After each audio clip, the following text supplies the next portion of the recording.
أعوذ بالله من الشيطان الرجيم. بسم الله الرحمن الرحيم.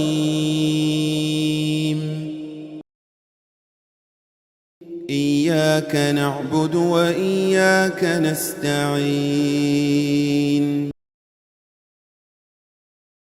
وقالوا ما لهذا الرسول يأكل الطعام ويمشي في الأسواق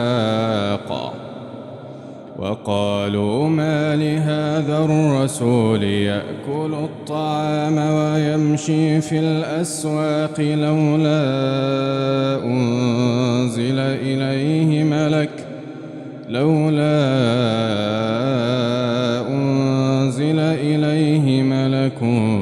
فيكون معه نذيرا أو يلقى إليه كنز أو تكون له جنة يأكل منها وقال الظالمون إن تتبعون إلا رجلا مسحورا انظر كيف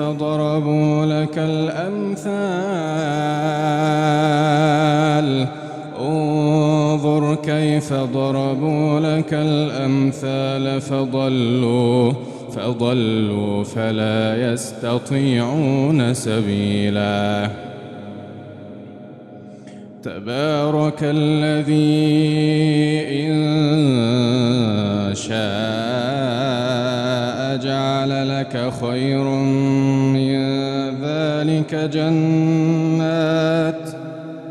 جعل لك خير من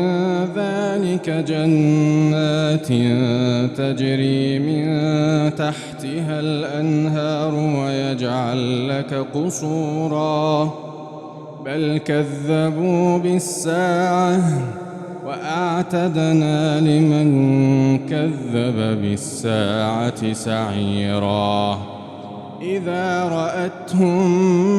من مكان بعيد سمعوا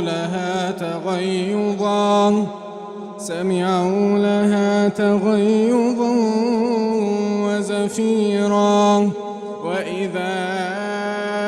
ألقوا منها مكانا ضيقا مقرنين دعوا هنالك ثبورا لا تدعوا اليوم ثبورا واحدا ودعوا ثبورا كثيرا قل أذلك خير أم جنة الخلد التي وعد المتقون كانت لهم جزاء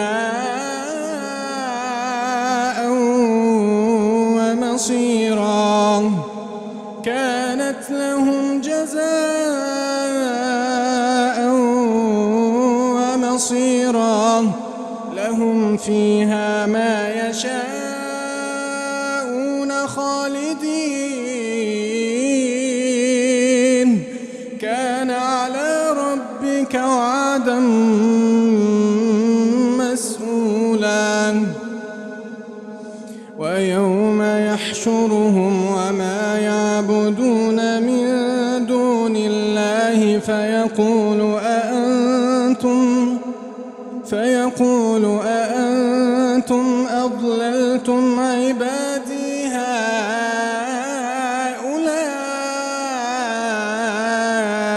أم هم ضلوا السبيل قالوا سبحانك ما كان ينبغي لنا أن نتخذ من دونك من أولياء ولكن متعتهم وآباءهم حتى نسوا الذكر وكانوا قوما بورا فقد كذبوكم بما تقولون فما تستطيعون صرفا ولا نصرا ومن يظلم منكم نذقه عذابا كبيرا وما أرسلنا قبلك من المرسلين إلا إنهم لا يأكلون الطعام ويمشون في الأسواق وجعلنا بعضكم لبعض فتنة أتصبرون وكان ربك بصيرا وقال الذين لا يرجون لقاءنا لولا أنزل علينا الملائكة أو نرى ربنا لقد استكبروا في أنفسهم وعتوا عتوا كبيرا يوم يرون الملائكة لا بشرى يومئذ للمجرمين ويقولون حجرا محجورا وقدمنا إلى ما عملوا من عمل فجعلناه هباء منثورا أصحاب الجنة يومئذ خير مستقرا أصحاب الجنة يومئذ خير مستقرا وأحسن مقيلا ويوم تشقق السماء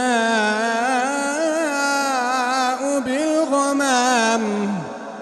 ويوم تشقق السماء بالغمام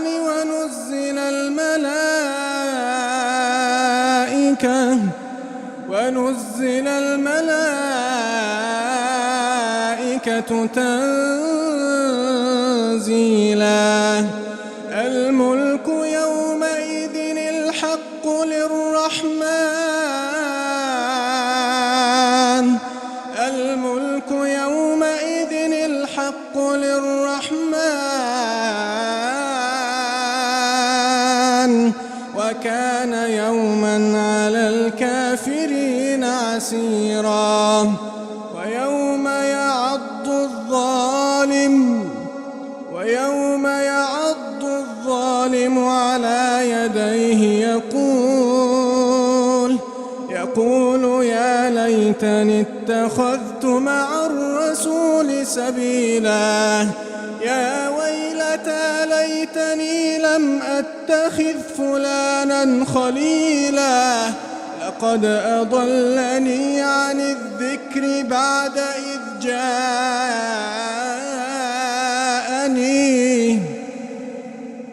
وكان الشيطان للإنسان خذولا وقال الرسول يا رب إن قوم اتخذوا هذا القرآن مهجورا وكذلك جعلنا لكل نبي عدوا من المجرمين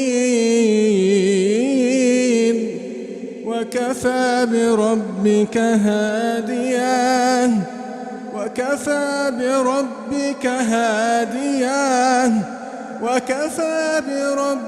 هاديا ونصيرا.